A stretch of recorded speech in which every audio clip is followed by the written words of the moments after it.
This is the Digging for Truth podcast, presented by the Associates for Biblical Research, demonstrating the historical reliability of the Bible through archaeological and biblical research. Well, friends, thank you for joining us for the Digging for Truth podcast. I'm your host, Henry Smith. We are here today to talk about Easter, and actually have two guests with us. The first is my good friend Tommy Chamberlin, who's on the ABR Board of Directors, works as a supervisor at the Shiloh excavations, and is the founder of Expedition Archaeology. So he's a very busy man, and we're glad to have you here on the show, Tommy. Welcome back. It's great to be here, Henry.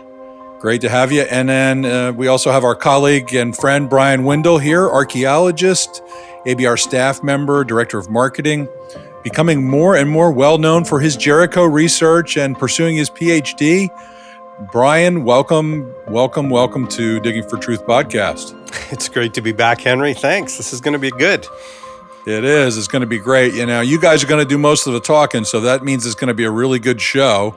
And so I'm looking forward to the conversation and learning from you guys about Easter. So to kick it off, we're going to let Bryan start off the show. Please, if you would, Bryan. Well, a couple of years ago, we did a show, Tommy and I, a podcast called The Archaeology of Christmas. And it was about a couple of guys, Tommy and I, who do presentations called The Archaeology of Christmas in churches around each of our areas. And we thought, why don't we get together and just go back and forth and share some of our favorite finds that demonstrate that the gospel accounts of the birth of Jesus are authentically set in the first century and are historically accurate. And so we thought, well, why don't we do the same thing for Easter? Maybe I'd start. I was talking to someone today, and we were talking about archaeology and miracles, and the fact that archaeology it's a physical science, and it can't affirm or deny miracles, the supernatural. We're dealing with natural things when we're talking about archaeology. So, and that's a little problematic when it comes to the death and resurrection of Jesus, because we're talking about the greatest miracle of all, that the Lord Jesus died but came back to life, conquering sin, death, and the grave. But there are a number of details in the Gospels that we do have confirmation for, which would indicate to me that the gospel accounts are historically accurate. And so I often say the Bible is about actual people, authentic places, and accurate history. So we thought, Tommy and I, we go back and forth. We met a couple weeks ago and just kind of mapped out where we wanted to go. So I'm going to kick it off and just talk about one of the places that's quite famous if you go over to Israel today. It's the Garden of Gethsemane, the place where the Lord Jesus prayed. We're told in Matthew 26:36, Jesus went with them to a place called Gethsemane, and he said to his disciples, "Sit here while I go over there and pray."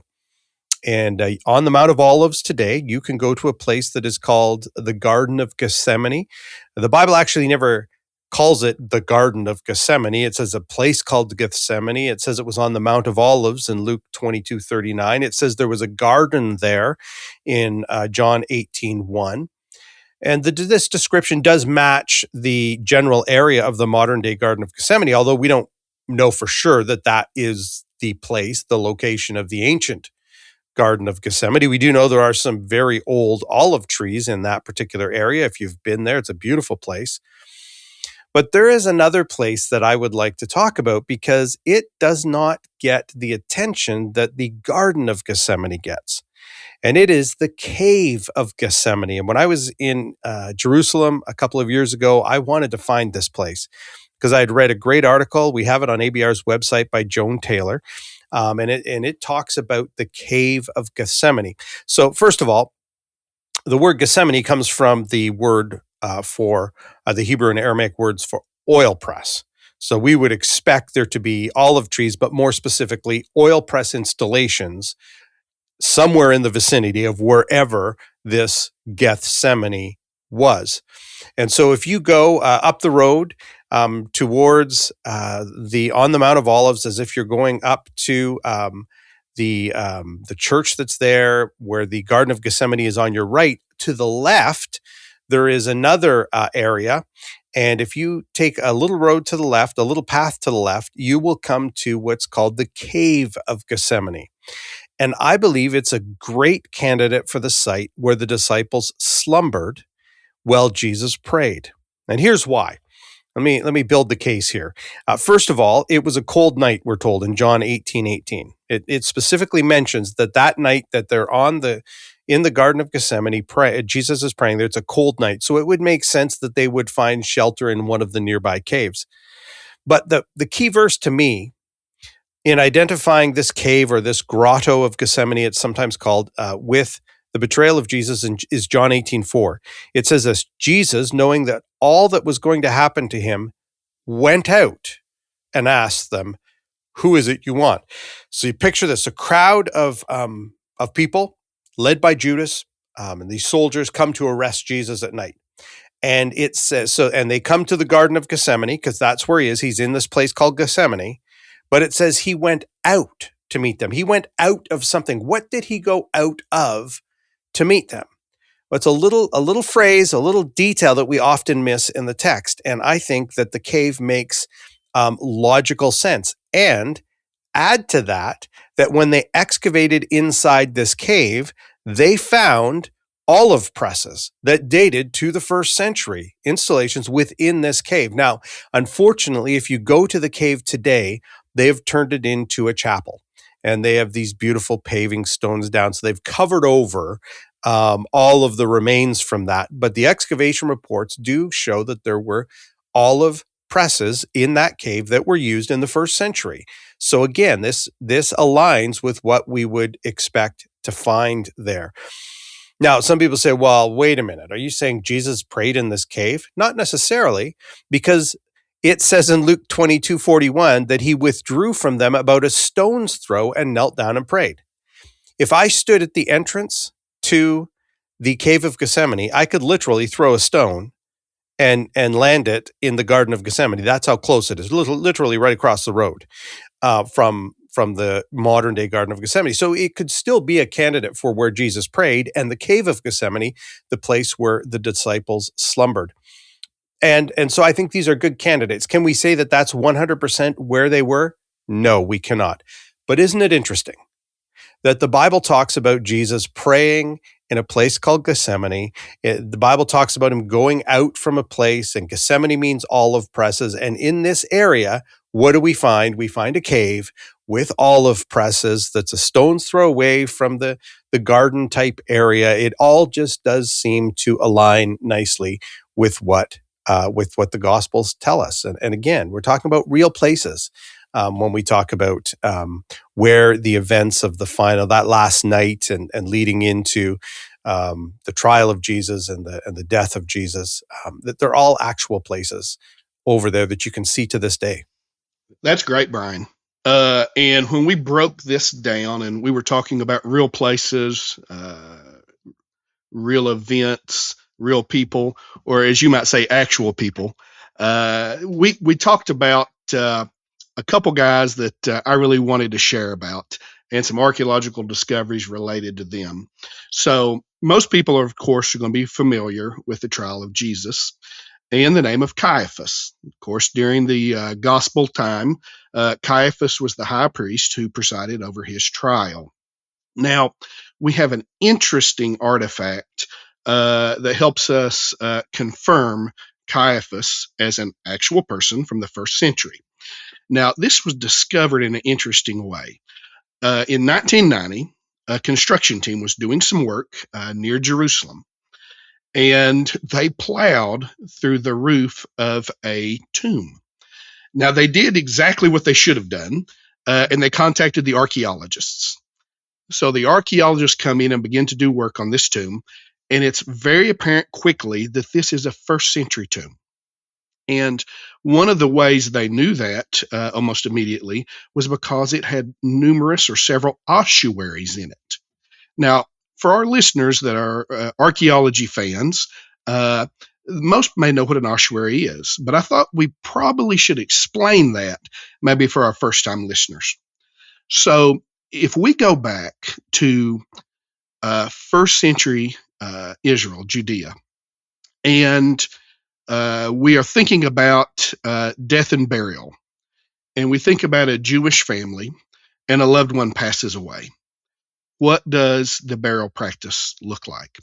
Well, they most likely have a family tomb, and we're going to go to the tomb. They're going to go to the tomb and roll away the stone. And when they remove the stone, they're going to go into the tomb where there will be a stone slab to place the loved one's body. And of course, there's going to be a period of mourning. And as that period ends, life will go on. Well, a year later, they're going to return to the tomb. And when they come back to the tomb, they're going to do something fascinating. In the walls of the tomb are niches, loculi, fancy way to say a hole in the wall. And these holes contain bone boxes, ossuaries, these limestone boxes. And they're going to pull this box out of the wall and remove the lid. Now, how big is this box? It's not huge, okay, because the bones are going to go into it. And we're not going to take our loved one off the slab and lay them out coffin style. The box only has to be big enough to fit the longest bone of the human body, which is the femur. So it's not incredibly long. And in simple terms, the bones are piled in. And so this is secondary burial. This is the process at the time of the New Testament, the first century. And I like to tell folks that the biblical term gathered to your fathers is literal, because you see, when the loved one is placed in the ossuary, the remains of maybe 5 or 6 other relatives, mom, dad, grandma, and grandpa, they may have been there waiting already. All right. So the bones are placed into this ossuary. And it's very common for archaeologists to find these ossuaries with the remains of numerous people in them. Now, back to our discovery in 1990. So the archaeologists begin to excavate this tomb with ossuaries, and they find one that is beautifully decorated. It has beautiful rosettes on it. If our listeners are unfamiliar with this, I suggest they look up this item and take a look at the photo of it. And this beautiful ossuary on the side has the name Joseph, son of Caiaphas, inscribed on the side. And inside the ossuary were the remains of 6 people. One of those people was the remains of a man about 60 years old. Most scholars today believe that is the literal remains of Caiaphas himself from the Gospels in the New Testament. To my knowledge, it's the only remains of a person we have from the Bible. So that's a fascinating discovery, the actual bone box of the high priest that tried Jesus. Like we said, actual people. Now, while we're talking about that trial, I wanted to talk about another artifact. So certainly if you think of the trial of Jesus, you think of a guy named Pontius Pilate, the Roman governor at the time. All right. Now, Pilate is mentioned by several ancient writers, such as Josephus, Tacitus, and Philo, but has there been any archaeological discoveries that relate to Pontius Pilate? Well, in 1961, archaeologists were excavating at a theater at Caesarea Maritima, this beautiful site over on the Mediterranean. This is a place where, for lack of a better term, the Romans during the first century kind of set up office. This is where they set up camp. We might imagine Pilate running the show in Jerusalem, but in reality, he is likely only coming to Jerusalem for festivals and feasts and important business. His main office, we might say, is going to be in Caesarea Maritima. Now, when they're excavating the theater, they begin to remove some limestone blocks that were used as steps. And they discovered when they flipped one of these steps over that it had an inscription on the underside, that the block had been reused. Now, the inscription was a dedication to a building called the Tiberium.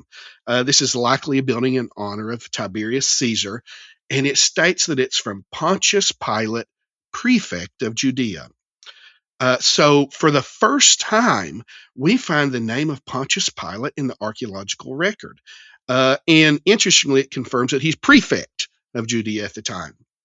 Now, while we're talking about Pilate, there was actually a second discovery, and from the world of archaeology, rather recent. In 2018, we might actually say this discovery was rediscovered. All right. There was an excavation at Herodium back in 1968-69, and Herodium was the palace of Herod the Great, for those that aren't familiar with the site. And a ring, a Roman-era ring, was found, and it was placed into storage.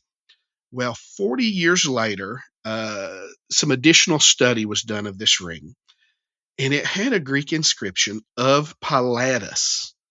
Now, the name Pilate is not common, and so scholars believe this ring may have once been his property, or likely one of his servants, someone maybe even dealing with goods, giving permission for goods to go or to come. But when we think of these two artifacts, we find archaeological evidence of the Roman governor, the prefect, who sentenced Jesus to be crucified. And I always like to point out when I talk about the ring that this is interesting how much archaeological material is currently in storage, that there's so much of it that hasn't been studied yet, that he's just waiting for Bryan Windle to study it and make a great discovery and announcement.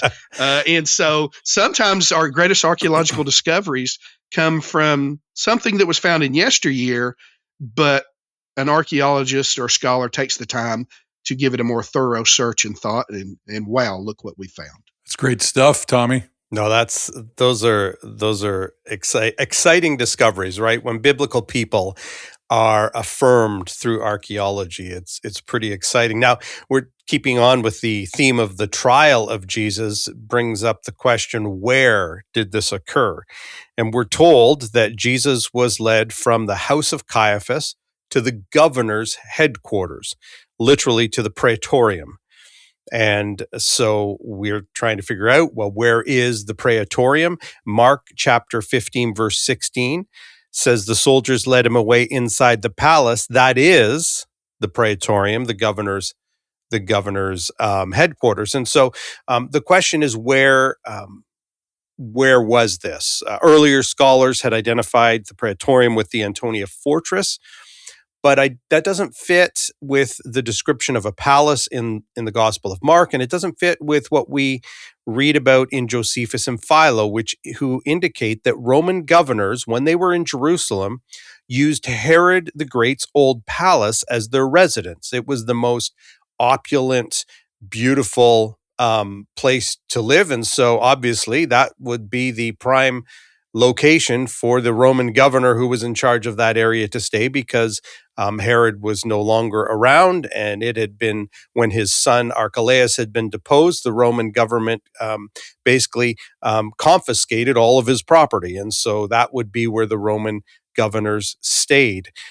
Today, pretty much the consensus now is that the praetorium is to be identified with Herod's palace.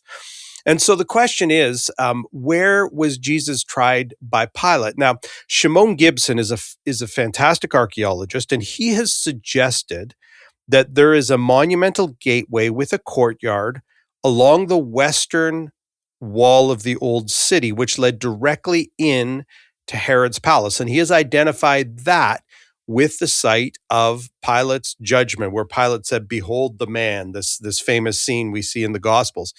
And if you've ever been to Jerusalem, I've done it. One of the places I wanted to see, I wanted to find this place. So I went wandering around the outside of the walls, and I found it and took some pictures there.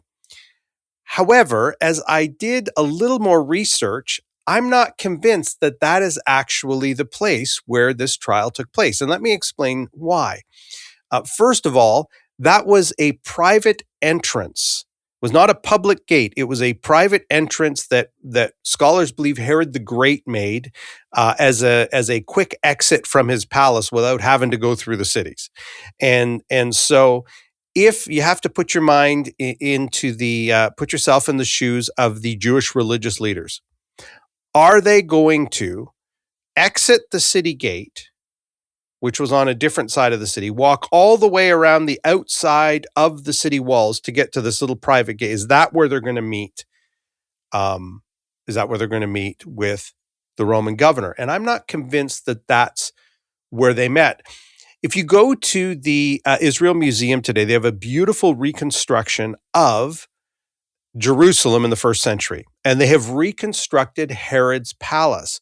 And one of the interesting things is that they have on the gate, gate inside the city from Herod's palace, because Herod's palace ran along basically the outer wall of the city, that part of the city. On the inside, they have put this large public square, which makes sense that the Roman governor would have a place inside the city, but outside of his palace, where he would come out and try prisoners and make proclamations. And I think that that is a far better candidate for the site where Jesus was tried. The reality is that today there are very meager remains left of Herod's palace or Pilate's praetorium, one and the same. You can see it in a couple of places.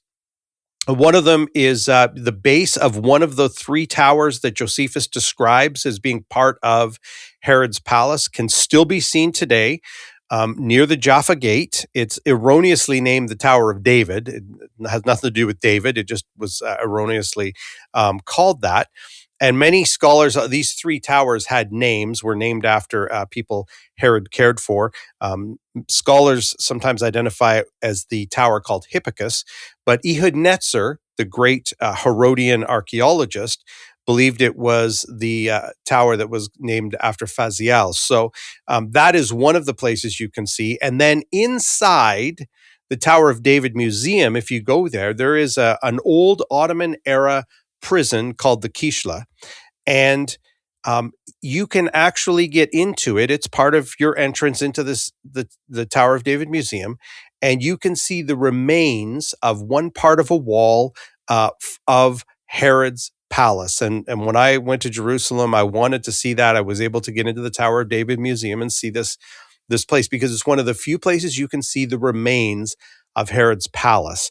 Now, I don't believe that's the exact location there, but it's part of the building in which Pilate stayed, because it's Herod's old palace. That's Pilate's praetorium. And likely there was on the inside into the city, probably a public square attached to this palace where Jesus was tried. But when I went to Jerusalem, when I went to the Tower of David Museum, when I went into the Kishla and I stood at your kind of this little walkway, and you look down and you can see these meager remains, but you know you're standing and looking at the remains of Herod's palace, and you think that's a pretty amazing thing. But then you think this palace was where Herod the Great stayed, or where Pilate stayed when he was in town, and somewhere in this vicinity is the place where Jesus was tried. Again, we're talking about real places. Quick question for you, Bryan. Do I recall correctly that you have covered some of this on your blog? I do. I have a blog called Behold the Man, which goes into more detail of why I think it's there, and has some really interesting pictures of the Tower of David Museum, or the Israel Museum, a model of Jerusalem that has the model of Herod's palace there. And so it's easier to kind of picture when you can see that and take a look at it. So folks should check that out if they want some visual aids to augment what you just described. You said, what is it? Is it Bible Archaeology Report? BibleArchaeologyReport.com, yes. And if you just type in Behold the Man, that is Behold the Man. That is the title of that particular blog. Oh, that's fantastic. I want to just add to something that you said earlier, Bryan, real quick, and then Tommy will get back to you. On the Gethsemane thing, it occurred to me there's some symbolism of, if what you're saying is correct about the cave and it having been an olive press. Think about the sort of theological picture. Jesus is about to be crushed, just like olive presses crush the olives, and there he is at this sort of the last moment of his freedom before he's arrested and so on. I'm sure someone else has pointed out this, but it really struck me as just the way that God orchestrates every detail in history and the deep meaning of that, it goes along with Isaiah 53, of course. Yes. So, Henry, let me add a little thought to that. So, if Jesus prays at the olive press, how many times do you press the olives? Do you know? I think you've got the host stumped on that one. How many times do you press the olives? Just once? My understanding is you press the olives 3 times. 3 times. So how many times was Jesus pressed or crushed as he prayed? 3 times. 3 times. I like the symbolism. I didn't catch that one. That's good, man. That's good. Yeah, that's deep. There's a richness there, isn't there? So good stuff, Tommy. But I don't want to sidetrack us too much. We want to get back to the next. I assume you want to go with the next discovery, Tommy. That's right. So Bryan was just talking about the Tower of David and how it is certainly what I might say in the ballpark. You're in the vicinity of where Jesus' trial was. Which I think leads clearly to the next question. Okay, if we know where his trial was, where was his tomb? And can we know? And I think we actually can answer this question very well from archaeology, but we need to start from the criteria given by the New Testament. So in simple terms, there are a few things that we must be able to determine the actual location of the tomb of Jesus. What does the New Testament tell us? One, that it was in a garden, that it was a new tomb, that it was near a main road, and it was outside the city walls at the time, are a few things we must know. Now, if you go to Jerusalem today, there are 2 main candidates for the burial place of Jesus. And one is what we call the Garden Tomb, and the other is the Church of the Holy Sepulchre. Now, I always recommend folks, especially on their first visit, to go to both places. And I want to start with the Garden Tomb. If you've ever been there, this is a lovely place. It is an ancient tomb that in a garden setting. It is a wonderful place to go pray and think about the events of the Gospels. And I highly recommend that folks go there and get a feel for what it would have been like maybe in the first century. And I've heard it said from some that they would describe this as the right feel, but the wrong place. Because in reality, most archaeologists, I believe, would agree that the tomb itself is an Iron Age tomb. Now, that would place the tomb quite too old to be the tomb of Jesus. As the text tells us, the tomb of Jesus was a new tomb where no one had been laid. So archaeologically, we need to be looking for a first century, early Roman era tomb, Jewish tomb. So that would eliminate the Garden Tomb. Now, what about the Church of the Holy Sepulchre? Now, this is an interesting site. If you visit there today, you're going to get a look at a Crusader era ornate church that you can explore. And in a small structure within the church is what's called the edicule, that is said to contain the remains of the tomb of Jesus. And you will see almost little to nothing unless you know where to look from the first century. And so could this be the place? Well, in reality, it certainly has the oldest and best evidence in the history behind it to support that. What has archaeology said about this place? Well, excavations have revealed that it is certainly located in an area that was once a Jewish cemetery. You can actually look in part of the church and see another tomb from the time of the first century. And we referred earlier to the ossuaries and the niches and the loculi, and you can go see that. So you know that this that would suggest, one, it should be outside the city walls at the time, because the tomb would not be within the city walls. But so we know it's a first century area of first century Jewish century, and archaeology has already told us that it's a limestone quarry. Now, recent archaeological work at the church has also suggested it was in the area of a garden, based upon the recovery of seeds and work that was done to determine what that was, suggested certain type of plants, and that is suggestive that this was the area of a garden. Okay. Now, here's a big one for folks. It was outside the walls of first century Jerusalem. Now, this sometimes can get a little confusing because, as Josephus tells us, there was a third wall built on first century Jerusalem, but that wall was started at the time of Agrippa and finished up during the time of the first Jewish revolt, the time after Jesus. But all of the best evidence suggests that this site was outside the walls in 30 or 33 AD when Jesus would have been crucified. So what we have when we look at the archaeology is a site that matches well with what we would know from the biblical text for the site where Jesus was buried and resurrected. Now, what does history tell us about the site? Well, it makes common sense that, early Christians in the first century would certainly venerate the place where Jesus was buried and resurrected and would have a memory of that. And what we find is an event that happens in the second century called the Bar Kokhba Revolt. And Rome crushes the Jewish people. And the emperor at the time, Hadrian, has really at this point put out with the Jewish people, and basically he levels Jerusalem. Now, records from the Roman era tell us that he did something interesting on the site where Jesus' tomb was. Now, what would Hadrian probably have seen Christianity as a sect of Judaism, okay? And what I believe it's Eusebius of Caesarea writing, I think it's him, that tells us that Constantine ordered a pagan temple.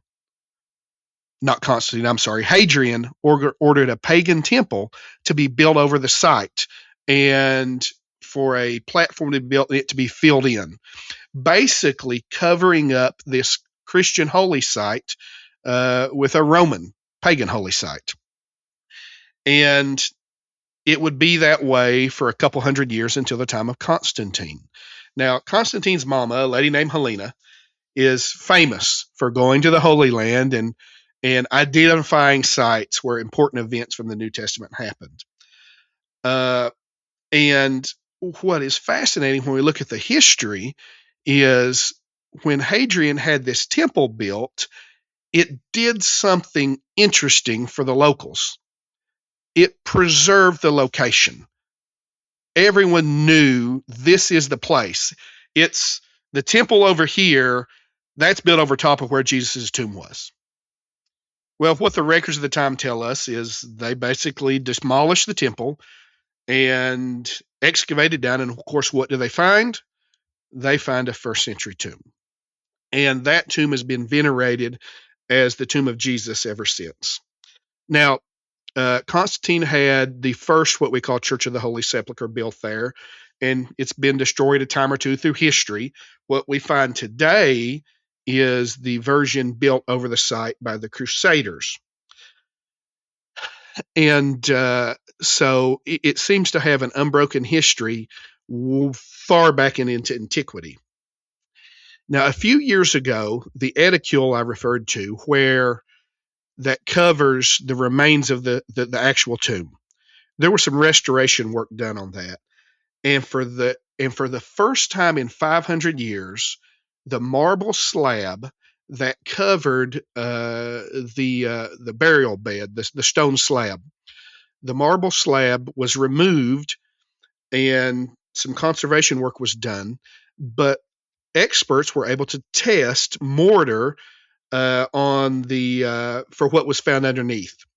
And what it did was match the time frame of the work done by Constantine and then the later Crusaders. And what that tells us is it corroborates the history we have of the site of the church. So in simple terms, what I believe this history and archaeology does when we combine the two and take a look at it, it takes us back. It gives us a record back to the first century, and helps us that while Bryan has pointed out earlier, it may be hard to know anything 100%. There is a very strong argument to be made that this is the place of Jesus's death, burial, and resurrection. And I know that when I take visitors there, I tell them, you're here. It happened in this place. This is the space. So it's fascinating when we think about it and we look at the archaeology and history, and how that while many events from the Bible, we can speculate to where they occurred, but we almost certainly, I would say incredibly likely, if not certainly, know the place of Jesus' tomb where he was buried and resurrected.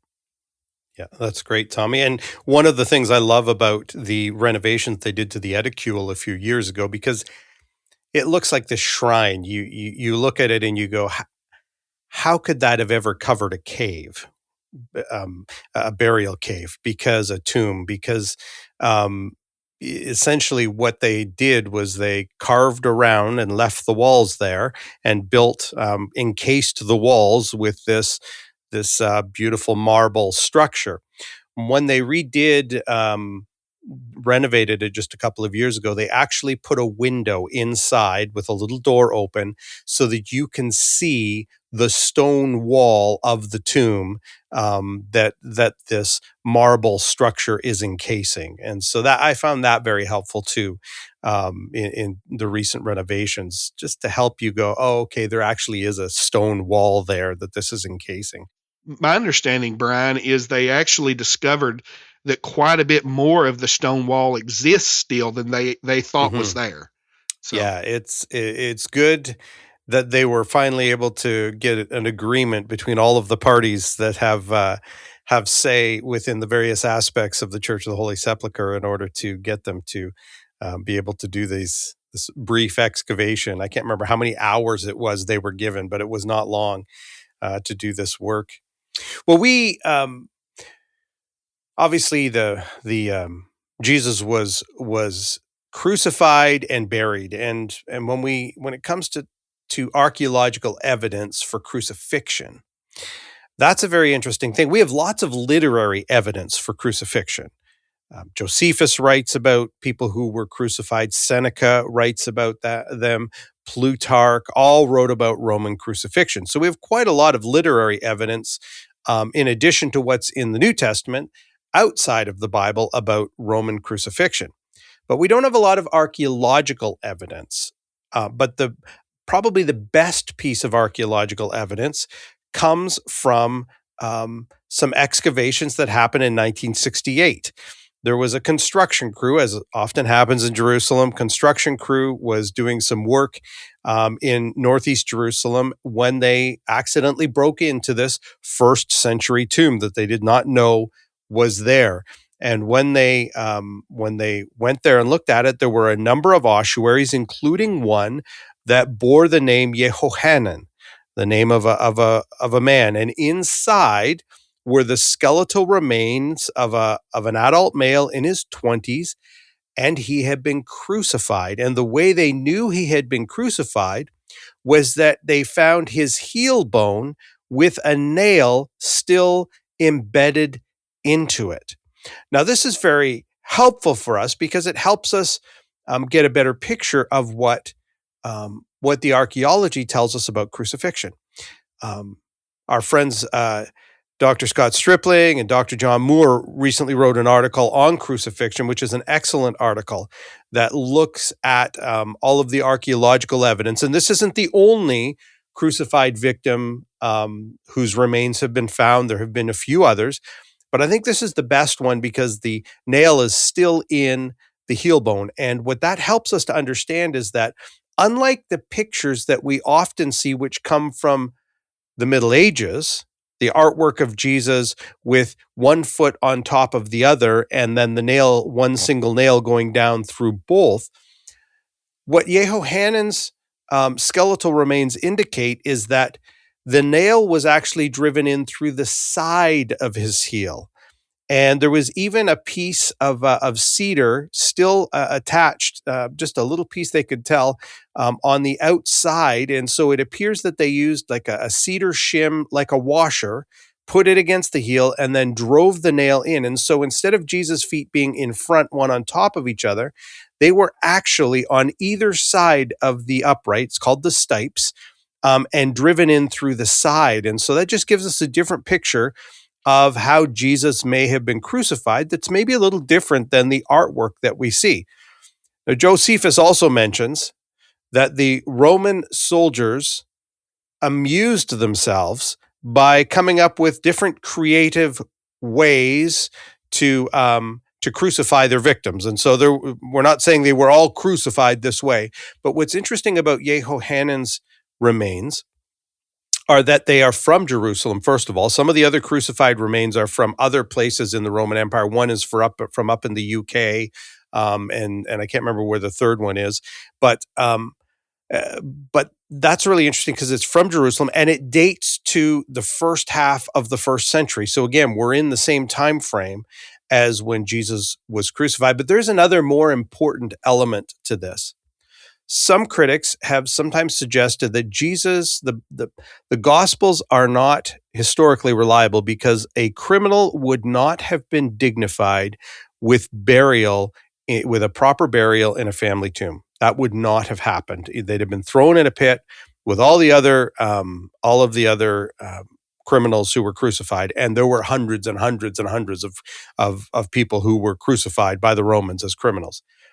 But what this discovery shows us is that sometimes a family could petition the Roman governor or the Roman official and receive the body of their loved one to give him a proper burial, even if he was a criminal. And so we see the same thing in the Gospels, right? Joseph of Arimathea petitions and asks Pilate for the body of Jesus to give it a burial in that tomb, this new tomb in which no man had ever been laid. And so again, what we see is that the archaeological evidence affirms details that are in the Gospels about the death and burial of Jesus. So, Bryan, while you were talking about crucifixion, my next discovery is one that gives us an image of crucifixion during the Roman era. Now, for this discovery, we're going to have to leave the Holy Land behind and travel to Rome.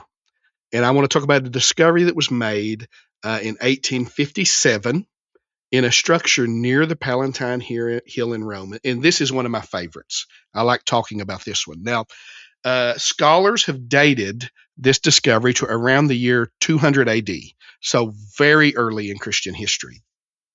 What it is simply graffiti, all right?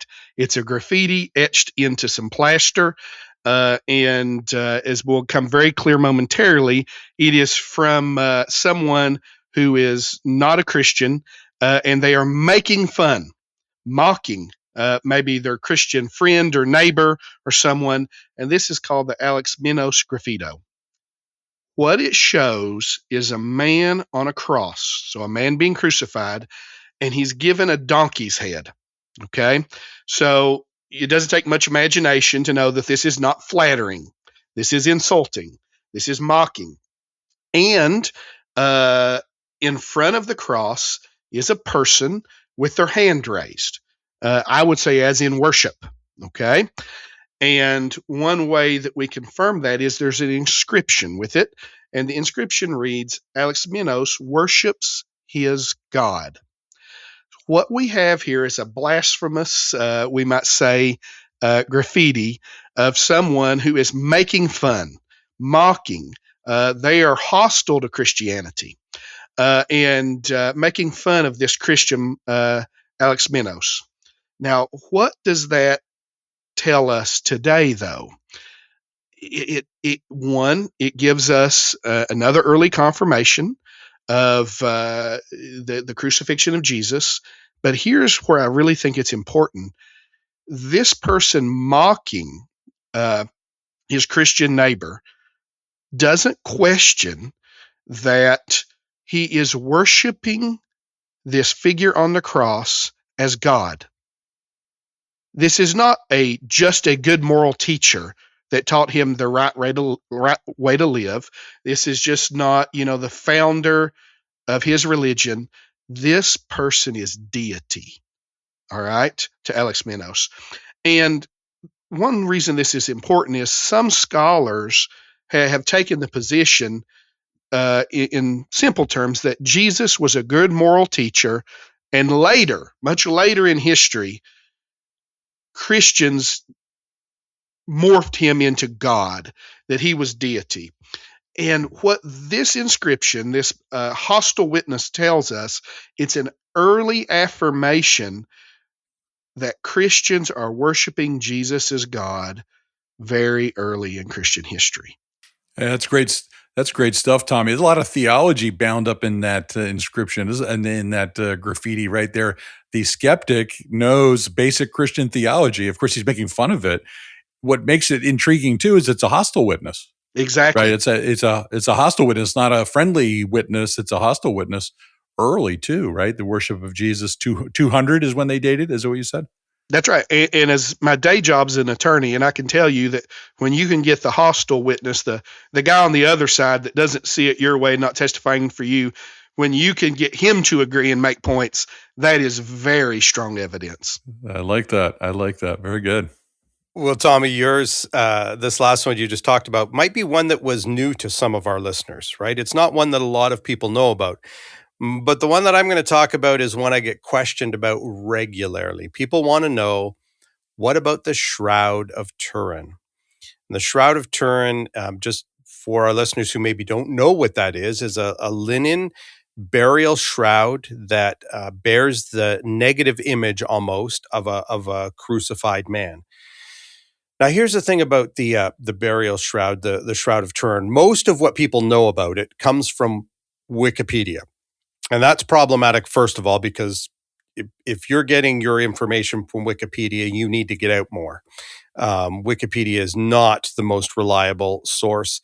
If you don't know this, behind the scenes, some of its editors are very, very vigilant about keeping certain viewpoints off of that platform. And so it's certainly not a fair, unbiased platform. And the second thing is that the other thing that most people know about is back in the 1980s, they did carbon testing on it, and that carbon testing showed that it was a medieval forgery. So first of all, the carbon testing can't tell you it's a medieval forgery. It can tell you that it's from the medieval period, from the Middle Ages. And it did. It absolutely did. However, there were problems with that, and most people don't know about that. Henry, you did an episode with Jeremiah Johnson on the Shroud of Turin, and there was a great photo as part of that where you can see the area where they actually clipped the little piece from that they did carbon testing on. And it's very clear from that photo that they took this part that they tested from a section of the shroud that had been repaired in the Middle Ages. It had been repaired by weaving into the shroud to fix a part that had been damaged, and it created a different pattern than the entire rest of the shroud. And unfortunately, when they took the sample to test, they took it from this area that had been repaired in the Middle Ages. It's very clear in that picture. I would encourage our listeners to go on YouTube, type in Digging for Truth, Shroud of Turin. You'll come up with Jeremiah Johnson's episodes. It's great. The reality is that we know that the image is not painted on the linen. The image of the body, paint would seep into the material as paint does. It's only on the top surface fibers, not the whole threads, as would be expected if it was an artistic creation. And what a lot of people don't know is that there have been a number of scientific studies in recent years that affirm the antiquity of the linen. For example, one study showed that the absence of lignin, a chemical substance that disappears over time from linen, suggests that this cloth is of ancient origin. Maybe more importantly, there was a 2022 study from Italy's Institute of Crystallography from the National Research Council, And they used a method called wide-angle X-ray scattering to measure the structural degradation due to the natural aging of the cellulose that make up the fiber in the linen threads. Please don't ask me to repeat that. I just read it. We'll just leave it there. But one of the things that it showed was that the date of that was most consistent with a piece of material that was from the 1st century, not the Middle Ages. And so we have evidence now of the antiquity of this particular piece. We have residue from a rare type of limestone, which is common to Jerusalem, which was discovered, tested near the foot of the image. There was a recent study published in the scientific journal PLOS ONE, which analyzed the shroud and discovered, this is really cool, nanoparticles in the blood, because we know there is actual blood on the remains of blood on the Shroud of Turin. They discovered nanoparticles in the remains of blood, and those nanoparticles are only found in torture victims. When people are tortured, the body secretes or releases this type of nanoparticle, and so they're not found in a normal person. A person who dies normally, they're not found in that. Only someone who has undergone incredible trauma and torture, which would be consistent with what you would expect to find in a crucified victim. So given all of this, people often ask me, what's your view of the shroud, Bryan? Is it the burial shroud of Jesus? And I'm not sure that we can conclusively demonstrate that. Part of my hesitation with this, and I know I'm kind of the cautious guy at ABR who doesn't want to stretch the evidence. I know that's my reputation, but hear me out. I just when it comes to this, we don't have the provenance back really beyond the Middle Ages for it. Now, I do want to say a couple of things. There are some paintings and some artwork which are consistent with the image that is on the shroud, which may indicate that the shroud was in existence. But now you're building a theory upon a theory. Do you see that? And so I'm not saying it's not plausible or possible. I'm just saying I'm uncomfortable with a theory built upon a theory in terms of conclusively stating this is the burial shroud of Jesus. I will say that there are elements on it in terms of where the blood is on the body as is the remains are on the shroud that are consistent with the wounds Jesus received as described in the gospel. So that is true. So where I land on this is this. I believe that the Shroud of Turin appears to be an authentic burial shroud from a man who was crucified probably in the area of Jerusalem sometime in the Roman era. Beyond that, I'm not sure how conclusively we can state things, but I think the evidence is very good to conclude that. And as such, it's again another helpful witness for us to see how were people crucified. And when we look at this image on the Shroud of Turin, it does seem to be consistent with the description of how Jesus was crucified in the Gospels. And so again, we have evidence that the Gospel writers got it right. Their description is accurate from what we know of from history, where Jesus died and the burial practices that were followed just align with what we know of from history. Yeah, it's good stuff, Bryan. You brought up the interview I did on Digging for Truth TV with Jeremiah Johnston. He was a shroud skeptic. He thought it was a joke and kind of went through a journey of discovery with it, So that was interesting to hear him kind of give his perspective on that. We want to encourage people to visit our YouTube channel, as Bryan said. Also, I did an interview a few years ago with a gentleman named John Long, who's a lifetime studier of the shroud. We have some different images. So if you want to see it, check those out to supplement what we're talking about here today. And then weigh the evidence, like we don't need the shroud to prove that Jesus rose from the dead. The New Testament Gospels are adequate enough for that. But boy, it's such an intriguing artifact, probably the most studied artifact in the history of the world. Right? I mean, like what has been examined more than the Shroud of Turin from a scientific standpoint. So it's really fascinating. Something to consider. Yeah, that's for sure. And I'm not saying it's not the burial shroud of Jesus. That's not what I'm saying. Right. I'm just hesitant to come to that conclusion. I'm comfortable coming to the conclusion not comfortable. I'm confident that it is an authentic burial shroud from the 1st century. But going beyond that, I get less confident. And so just because of the provenance of the artifact. So sure. Even that is a lot though, Bryan. I mean, right? You think 1st century, I mean, the burial shroud, probably from Israel, Jerusalem, that's a lot more than others are even willing to say about it.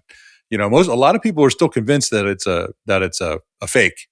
That it is certain it is not a fake. Whether it was for the burial of Jesus or not, that's a different question. But anyway, I think it's great stuff. Tom, you want to add anything to that? No, I just think you start adding up when you look at lines of evidence and multiple factors starting to add up. It leads you to think, now, my gosh, what are we looking at here? And the shroud itself, in the last 20 or 30 years, we've learned so much that we did not know. That seemed to suggest some interesting conclusions, at least like Bryan said, about where it's from and when it's from. I'd like to add one more quick thought. I know a young man, he's a senior in high school, who's doing a study project on the Shroud of Turin. He wrote to me the other day and asked me to help him answer the question from his teacher, why does this matter, meaning the Shroud of Turin? And I said, well, one of the things is that, with the study of the blood, the nano examination, I think it's bilirubin is what they found there, is showing the extreme torture. It makes you reflect on the suffering of Jesus. Again, Isaiah 53, right? So if you're contemplating something like the shroud, you don't need the shroud to know that Jesus suffered and died, but it moves your mind in that direction of what he did for his people. And that's a powerful thing to meditate on. Well, the next thing we have, Henry, is an artifact that some of our listeners may not have heard of, that I think has a really fascinating backstory of how it came to the public attention. We call it today the Nazareth inscription. And this is a marble slab with an inscription, and it came into the hands of a private collector in the 1800s. Now, what is fascinating is that, to the best of our knowledge, there doesn't seem to be any evidence that this collector knew what this inscription said, or in the least left no records reflecting that they had it translated or understood what this said. And eventually, this collector passed away, and it came into the hands of a museum in France. Now, what record did they have for this inscription? The collector left one line, and it said, "This marble was sent from Nazareth in 1878." So, limited information. And it's when we think of how much detail today that we keep in archaeology and how careful we are to record all the details, we look back to a era when that just wasn't so. It grieve a bit of what could be known. But that's what we have, information that this came from Nazareth.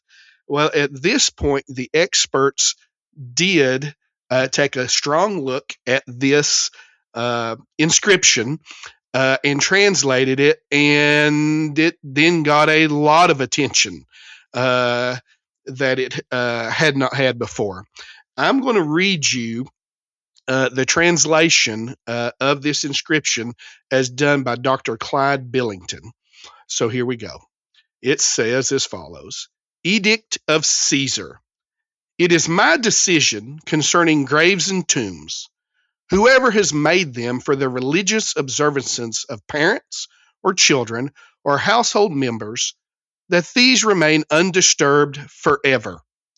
But if anyone legally charges that another person has destroyed or has in any manner extracted those who have been buried, or has moved with wicked intent those who have been buried to other places, committing a crime against them, or has moved sepulchre sealing stones, against such a person I order that a judicial tribunal be created, just as is done concerning the gods and human religious observances.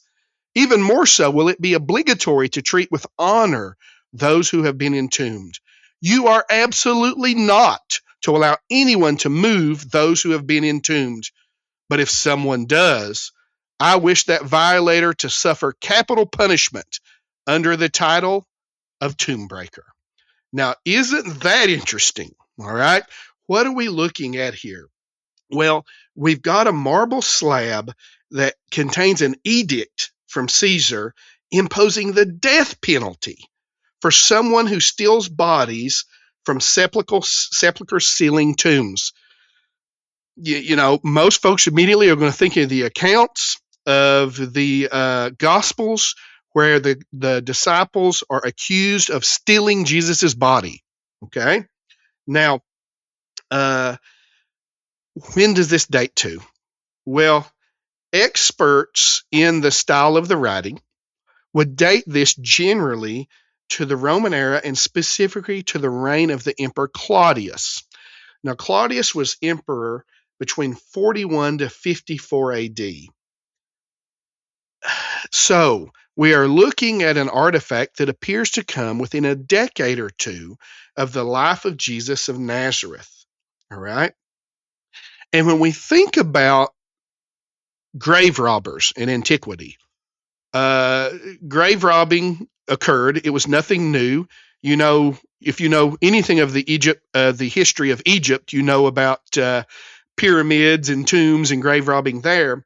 But here's what's fascinating. When you rob a grave, you're looking for stuff. Grave robbers don't take bodies. There's no value to a body. So what historical situation would cause Caesar to make such a pronouncement? What situation would cause the king of the world to make this pronouncement about stealing bodies from tombs? And as if this comes from Nazareth, in my terminology, why would you put such a proclamation, a record of it, in a backwater place like Nazareth? What's going on here? Well, I think the evidence seems to match well with the fact that post his resurrection, the story of the resurrection of Jesus is spreading across the Roman Empire. And the word has gotten to Caesar in Rome about what has happened, and Caesar Claudius takes action. And so this is a fascinating discovery that takes a reflection for us on the very early belief, likely in the resurrection of Jesus. Now, I would be remiss talking about this and not bringing up a recent study that we should address. There was a study, I believe it was back in 2020, and it determined that this marble slab came from the Greek island of Kos. Now, those scholars then used that information to suggest a different historical context than I've just suggested to our listeners. And on first blush, maybe you would say, well, if the marble is from a different, if it's from this Greek island, maybe that makes sense. But I always say we need to examine all the evidence. And what is reality is, in first century Israel, almost all of the marble is imported. We even know of records from Kos itself with communications with some of the kings at this time. Herod, I forget which Herod, if it was Agrippa or the Great, but we have records of communications. So in reality, it makes perfect sense to have a marble slab in Israel from Kos. But instead of trying to state it myself, I'm going to read to you Dr. Billington, who did a in-depth study on the Nazareth inscription and this new information about the marble, and taking into consideration the content of what it said and who it seemed directed to. And here's what Dr. Billington concluded. He said the content of the Nazareth inscription clearly proves that it was written for Jews and not Gentiles, and that it was almost certainly issued by Claudius in response to the story of the resurrection of Jesus of Nazareth, King of the Jews. How interesting. Yeah, and I find I read that study that you alluded to, Tommy, the study done in 2020, and I personally did not find it convincing, and here's why: the historical context that they provide for it comes first of all from a poem. So we're not even sure. It's the only source we have. So we're not even sure, first of all, whether that is an actual historical event. Secondly, they're talking about the people who desecrated the body of a tyrant ruler. So the people who proposed this, first of all, did not show that a previous Caesar Augustus, I think is who they said it might have been, that first of all, they've not demonstrated that, to my mind, in a convincing way, it's an actual historical event. It might be, but second of all, that Caesar Augustus in any way was concerned with that. But moreover, that's not what the Nazareth inscription condemns. It's not talking about desecrating bodies. It's talking about moving corpses to other locations to perpetrate a fraud. So it's not even addressing the same situation that is in the poem. And as you mentioned, Tommy, there was a connection between the two. If you go to the island of Kos, you will see inscriptions honoring Herod the Great and Herod Antipas. That on that island, there was a connection there. So I just think, as a historian, we look at this and we go, okay, so which historical scenario best fits the data? Just because the marble was there doesn't mean you have to find a historical context from there, when we know there was a connection between the two places. And if you just look at the two historical connections, I think it's a far better fit to suggest that it was the resurrection of Jesus that is being addressed, because that is a better scenario that is being described in the Nazareth inscription. Certainly. Yeah. Yeah, that's very good. The article that Tommy mentioned can be found on the ABR website, BibleArchaeology.org. You just type in Nazareth inscription and you can kind of read through Dr. Billington's interpretation of the evidence, and his interpretation of the Greek text actually gives us an English translation and so on, and to weigh that. So that's available for folks if they want to check that out. That's great. Well, we're going to finish with just a couple of literary pieces of information. Maybe some of our listeners might be thinking, okay, if this is such a big deal, if Jesus actually did rise from the dead, if he was crucified and rose from the dead, wouldn't you expect other writers outside of the Bible, non-Christian writers, to have taken notice of this and described that? And I would say yes. And that's what we have. We actually have writers who did that. Josephus, for example, writing in about 93 AD, so we're still in the first century, refers to Jesus twice in his work Antiquities of the Jews. In one of them, he describes James as the brother of Jesus who was called the Christ. But the other reference is the more famous of the two. And it describes Jesus in a much more complete way in terms of a paragraph. Now, some people, I should note, the old theory was that at some point in history, some Christian scribe got a hold of this and added interpolations, added parts in it to make Jesus look good in it. And so the Greek translation of this passage says something to the effect at one part that he was the Christ. And many people have said, now Josephus, as a Jew and as someone who was writing for the Roman emperors, would never have made that statement. And that's true. I agree. I don't think he would have. But I don't think he did either, because we also have the Arabic translation and Latin translations of it, and it doesn't say he was the Christ. There it says he was thought to be the Christ or believed to be the Christ. That is something that Josephus would have written. And there has been some brand new research done on this. And Henry, you did a great interview with the author of the book. I think it's called Josephus and Jesus, New Evidence for the One Called the Christ, by T.C. Schmidt. And he presents a compelling case that there were no interpolations added. There were a couple of words that got dropped in the Greek translation, that maybe we've misunderstood some of the parts of this this translation, but I'm going to read his translation of it. So this is what Josephus wrote.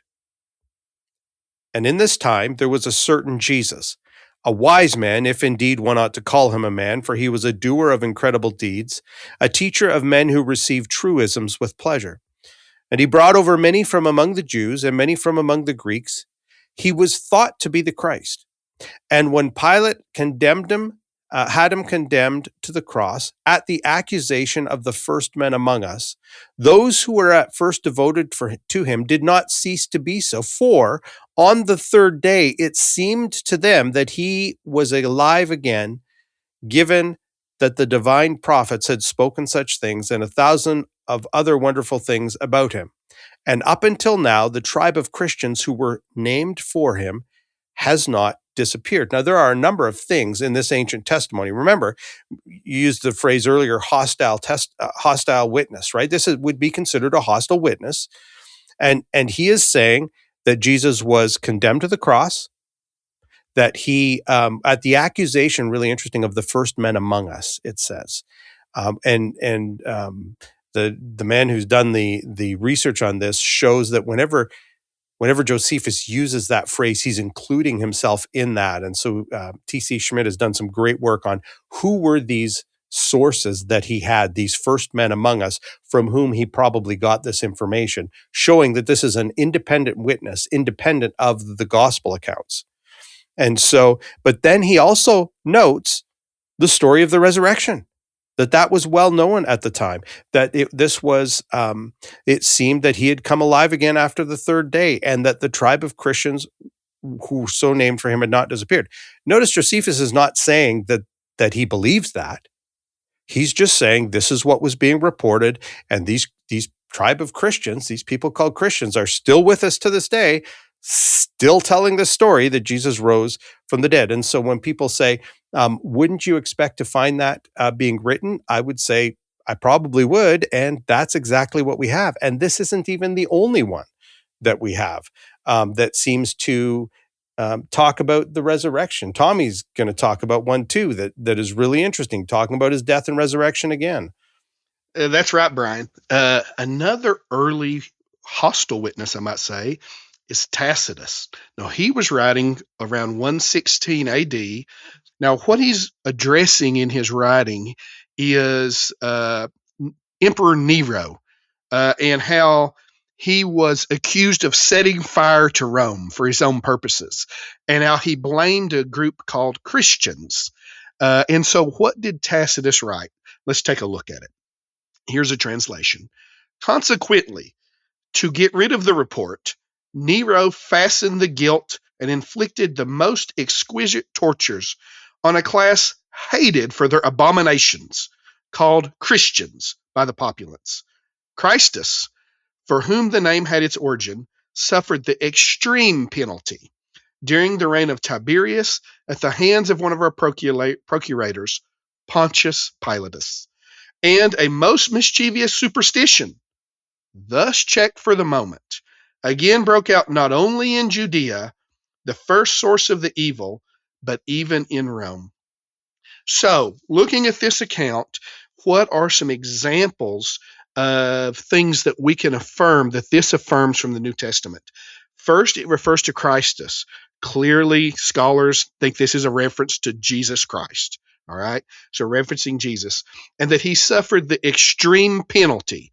Now, during the Roman era, what was the extreme penalty? Crucifixion. All right. And it was during the reign of Tiberius, so it gives us a time frame that matches what the gospel says, at the hands of Pontius Pilate, another affirmation from the gospels. And here's a fascinating reference, and it says, a most mischievous superstition. Now, what could that be referenced to? What would be this mischievous superstition in relation to a man named Christ executed by crucifixion, most likely under Pontius Pilate? Well, it's clearly a reference to the story that is spreading across the empire, the account that this Jesus of Nazareth rose from the dead. I believe. I believe it's a clear reference to that.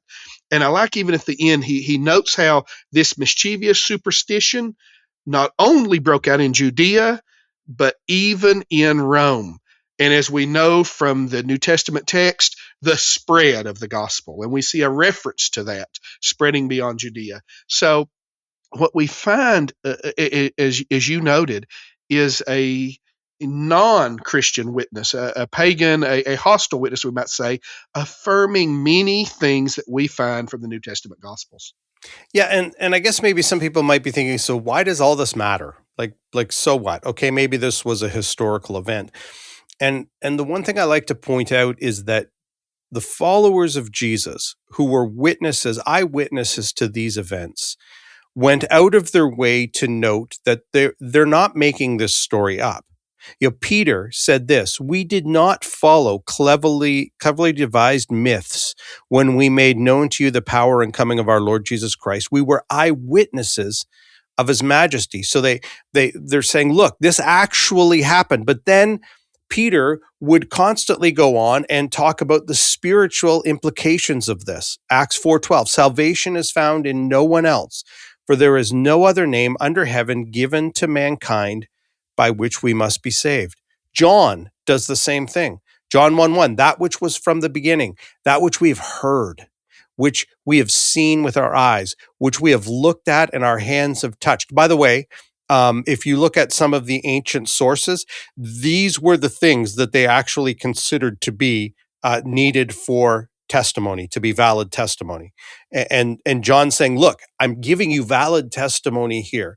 This is what we were proclaiming. But then he goes on in his gospel and he says this: "These are written that you might believe that Jesus is the Christ, the Son of God, and that by believing you may have life in his name."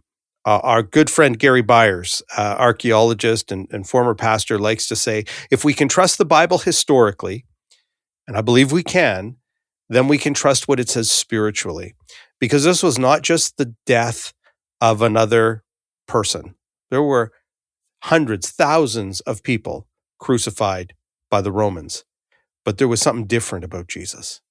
And that difference is that when Jesus died on the cross, Scripture tells us that he took upon him the sins of the world, so that anyone who would look to Jesus and put their faith in him and repent might be saved. That's what Peter's getting at. Look, this is true historically.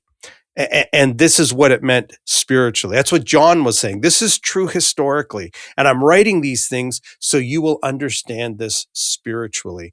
And so I think it's important that as we come to kind of an end of our podcast, that we bring it back to what really matters. What really matters is not just that this was historical. It's that the spiritual implications of what happened 2,000 years ago in Jerusalem, when Jesus died, but then rose again, those are really important. Those are game-changing. If this is true, and I believe it is, then it changes everything. And we just encourage our listeners to consider this and to put their faith in Jesus the Christ. Well, Bryan, amen to that. And I think that's a wonderful way to wrap up our show today. I want to thank you, gentlemen, for the privilege of serving our God with you, following Jesus together. All of us, we are sinners, along with all of our members of our audience who need a Savior, right? And we've been saved by the work of Jesus that Bryan just described. I'm grateful for the privilege of serving him together, and we hope that, friends, that you've been encouraged by this evidence that we've presented today, but also that we would ask you to open your heart and to pray to receive the truth of these truths from the gospel of Jesus, that our sins can be forgiven. Jesus came to overcome two of our greatest needs: our alienation from a just and holy God, and the forgiveness of our sins, and to overcome death for us. And so we hope that you weigh these great truths today. Thank you for listening to the Digging for Truth podcast, and we'll see you again next time. Digging for Truth is a presentation of the Associates for Biblical Research. To find out more about ABR, just go to BibleArchaeology.org.